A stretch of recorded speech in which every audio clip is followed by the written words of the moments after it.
नमस्कार दोस्तों, स्वागत है आपका हमारे चैनल विजय रथ हिंदी अकेडमी पर। कल के संस्कृत साहित्यकार में हमने देखा था श्रीहर्ष को, और आज के हमारे जो संस्कृत साहित्यकार हैं वो हैं दंडी महोदय। तो आइए देखते हैं दंडी के बारे में। ठीक, दंडी दंडी की समय सीमा क्या निर्धारित की गई है? समय है इनका 550 ईस्वी से 650 ईस्वी के मध्य। एग्जैक्ट समय सीमा उपलब्ध नहीं है। 550 ईस्वी से 650 ईस्वी के मध्य। देखते हैं दंडी के बारे में। दंडी के प्रपितामह का क्या नाम था? दामोदर पंडित। दामोदर पंडित कौन थे? भारवी के मित्र थे। इनके पिता का नाम क्या था? वीर दत्त। माता का नाम गौरी था। इनके माता पिता के बारे में इनके पर्सनल जो डिटेल थी वो इतना ही इनके बारे में उपलब्ध थी।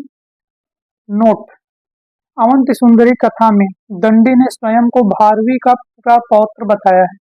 क्या बताया? भारवी का प्रपौत्र बताया है। किसने?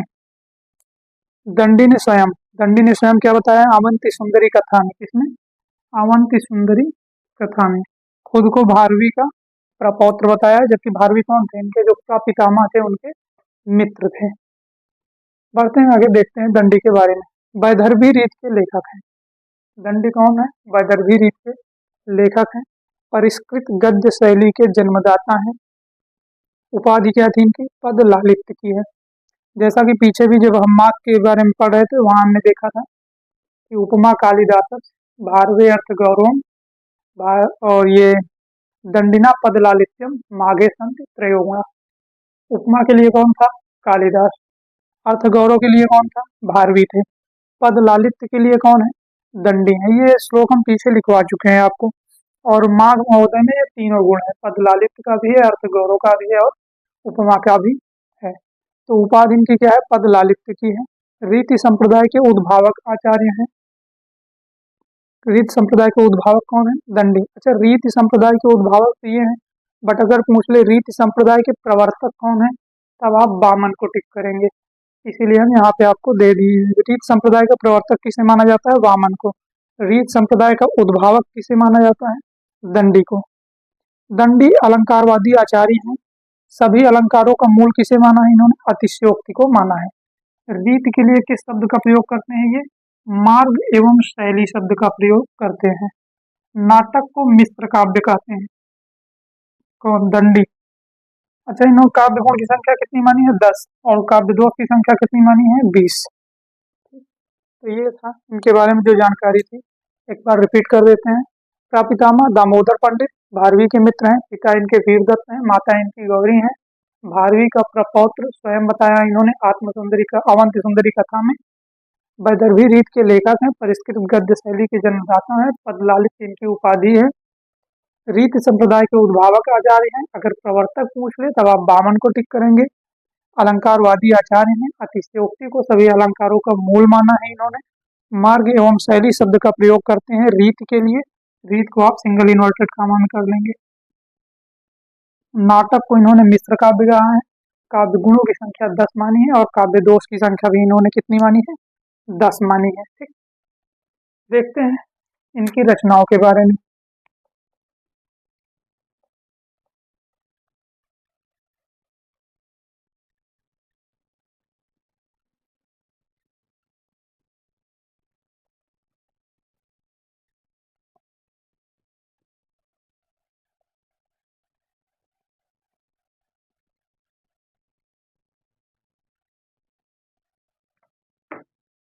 हेडिंग डालेंगे आप रचनाएं।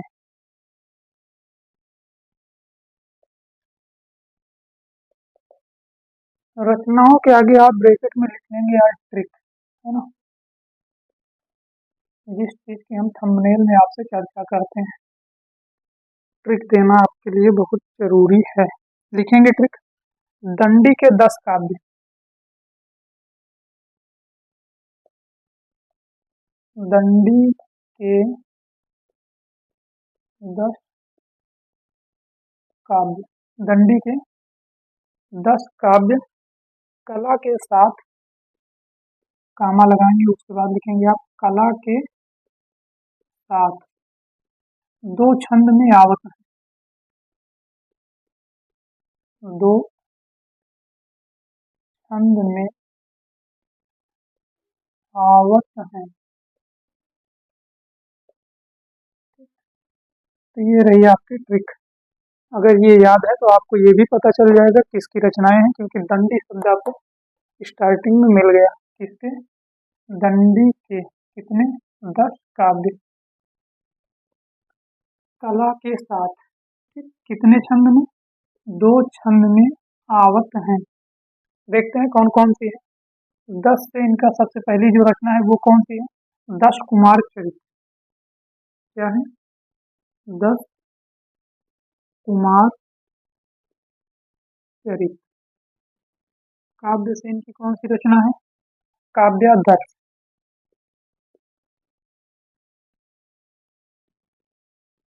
दंडी के 10 काव्य, कला के साथ 2 छंद में आवत है। 10 से 10 कुमार चरित, काव्य से काव्यादर्श, कला से हो जाएगा कला परिच्छेद। कला परिच्छेद यह भी इन्हीं की रचना है। 2 से देखेंगे हम द्विसंधान काव्य। क्या है? द्विसंधान काव्य यह भी इन्हीं की रचना है। छंद से देखेंगे कौन सी रचना है? छंदो विरचित। छंदो विरचित। विरचित, छंदो विरचित। आवत से हो गया इनकी अवंति सुंदरी कथा, जिसके बारे में अभी हमने चर्चा की थी, जिसमें उन्होंने अपने आप को क्या बताया था? भारवी का प्रपौत्र बताया था। अवंति सुंदरी कथा। अच्छा, ये जो अवंति सुंदरी कथा है इसमें टोटल कितने भाग हैं? यह 3 प्रकरणों में डिवाइड है। तो यहीं लिख लेंगे आप 3 प्रकरण, जिससे आपको याद रहेगा। ठीक। तो यही थी इनकी रचनाएं। दंडी के 10 काव्य, कला के साथ 2 छंद में आवत है, 10 कुमार चरित, काव्यादर्श, कला परिच्छेद, द्विसंधान काव्य, छंदो विरचित, अवंति सुंदरी कथा, जो 3 भागों में डिवाइड है। तो इनकी जो महत्वपूर्ण रचना है जिसके बारे में हमें डिटेल से देखना है वो है 10 कुमार चरित। ठीक। बाकी तो रचनाएं सब ऐसे ही है। देख लेते हैं 10 कुमार चरित के बारे में। 10 कुमार चरित गुणाढ़ की बृहत कथा का प्रभाव है। गुणाढ़ की बृहत कथा। गुणाढ़ की बृहत कथा से प्रभावित है।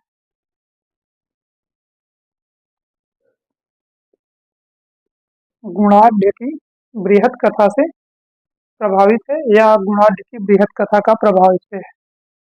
3 भागों में डिवाइड है। 3 भागों में क्या है? विभाजित है।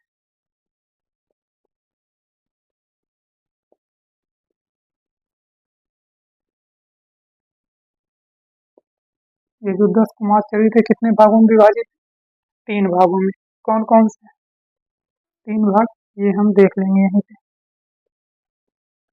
प्रथम या प्रारंभिक या भूमिका भाग जिसे कहते हैं प्रथम भाग या प्रारंभिक भाग भी इसी को कहा जाएगा, या इसी को भूमिका भाग भी कहा जाएगा। भूमिका भाग। ठीक। क्या है इसमें? इसमें 5 उच्छ्वास है। कितने उच्छ्वासों में है यह प्रथम भाग? 5 उच्छ्वास। पूर्व पीठिका के नाम से प्रसिद्ध है। पूर्व पीठिका के नाम से प्रसिद्ध। प्रथम भाग के बारे में बस इतना है कि यह कितने भागों में डिवाइड है? 5 भागों में या 5 उच्छ्वासों में है, भागों में। पूर्व पीठिका के नाम से प्रसिद्ध है। अगला देखेंगे मध्यम भाग।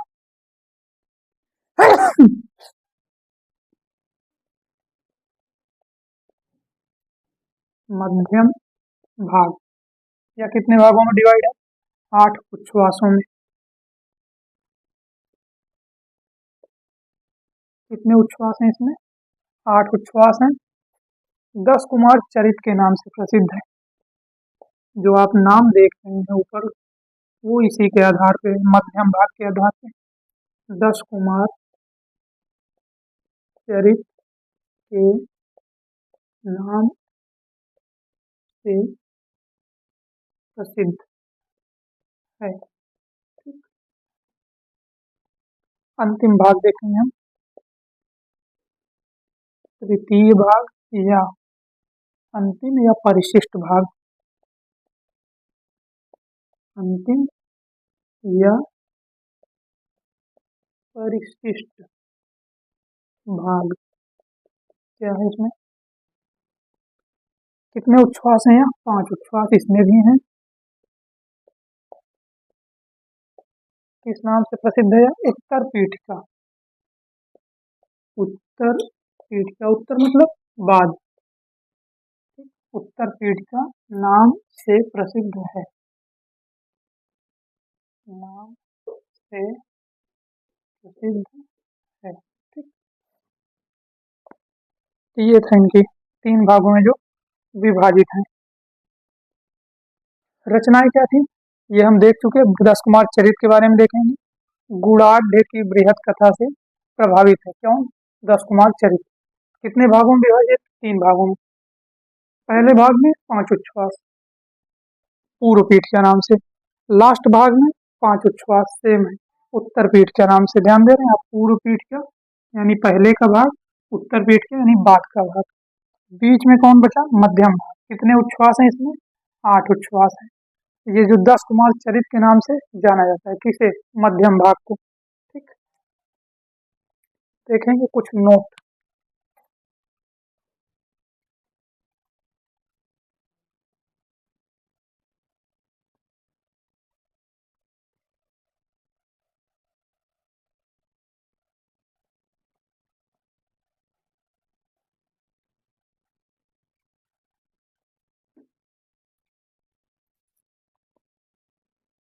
क्या लिखेंगे आप? नोट नंबर 1, प्रथम उच्छ्वास का आरंभ। की रचना के बारे में, जिसके बारे में हम देख रहे हैं। प्रथम उच्छ्वास का आरंभ किससे होता है? राजवाहन की कथा से होता है।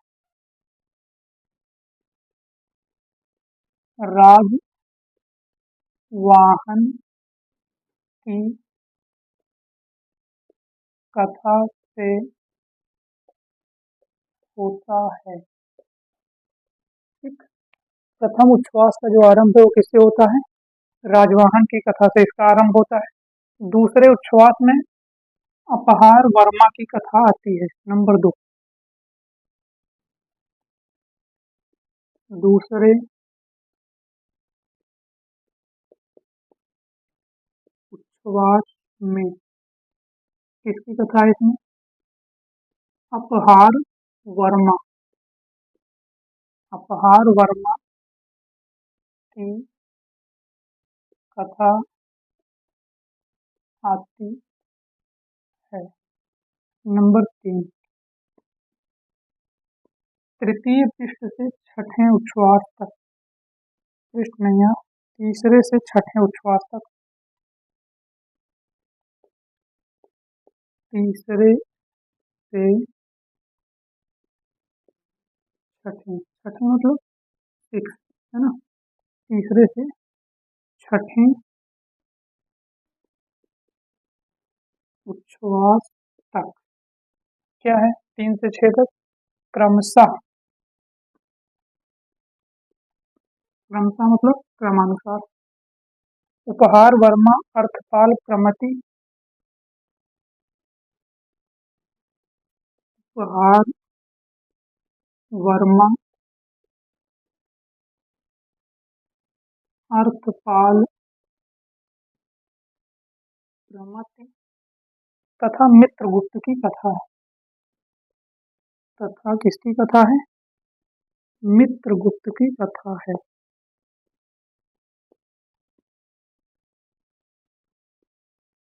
तीसरे से छठे तक किसकी कथा है?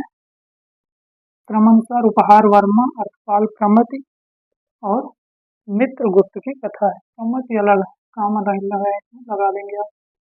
मतलब ये तीसरा है, चौथा है, ये पांचवा है, ये छठा है। तो ये छठे उच्छ्वास तक है क्रमशः। ठीक, एक और लिखेंगे सातवें उच्छ्वास में किसकी कथा है और करेंगे हम दंडी को समाप्त। सातवें उच्छ्वास में सातवें उच्छ्वास में मंत्रगुप्त की कथा है। मंत्रगुप्त की कथा है। तो ये है प्रथम से लेके सातवें उच्छ्वास तक जो इम्पोर्टेंट था। पहले उच्छ्वास में आरंभ कहाँ से होता है? राजवाहन की कथा से होता है। सेकंड में कौन आता है? अपहार वर्मा की कथा आती है। 3, 4, 5, 6 में कौन है? उपहार वर्मा है, इसमें अपहार वर्मा है, इसमें उपहार वर्मा है। अर्थपाल है, प्रमति है और मित्रगुप्त है। और यहाँ सातवें में कौन है? मंत्रगुप्त है। थोड़ा सा एक लाइन आप लिख लेंगे काव्यादर्श के बारे में इसी से, क्योंकि अभी तक हम जो देखे किसके बारे में देख रहे थे? दस कुमार चरित के बारे में। काव्यादर्श के बारे में लिखेंगे अलंकार शास्त्र पर लिखा गया ग्रंथ। नंबर 1, काव्यादर्श जो है किस पे लिखा गया है? अलंकार शास्त्र पर लिखा गया ग्रंथ। नंबर 2, इसमें कितने परिच्छेद हैं? तो एक लाइन में लिखेंगे आप, इसमें 3 परिच्छेद, 660 छंद हैं। 660 छंद हैं। बस ये इतना जानना था काव्यादर्श के बारे में। क्या है काव्यादर्श? अलंकार शास्त्र पर लिखा गया है। टोटल 3 परिच्छेद हैं और 660 छंद इसमें क्या है? उपलब्ध हैं। ठीक, तो दंडी के बारे में जो भी जानकारी उपलब्ध थी वो बस इतना ही थी। ठीक, दंडी के 10 काव्य कला के साथ 2 छंद में आवत हैं। ये सारी रचनाएं इसमें इनकी आ गई हैं। बाकी प्रपितामह को हमने देख ही लिया, जो भारवी के मित्र रह चुके थे, और इनके पिता को भी देखे, माता को भी हम देख चुके। समय सीमा इनकी 550 से 650 ईस्वी के मध्य। खैर, इन सब पे हम चर्चा कर चुके हैं। तो आज के लिए बस इतना ही।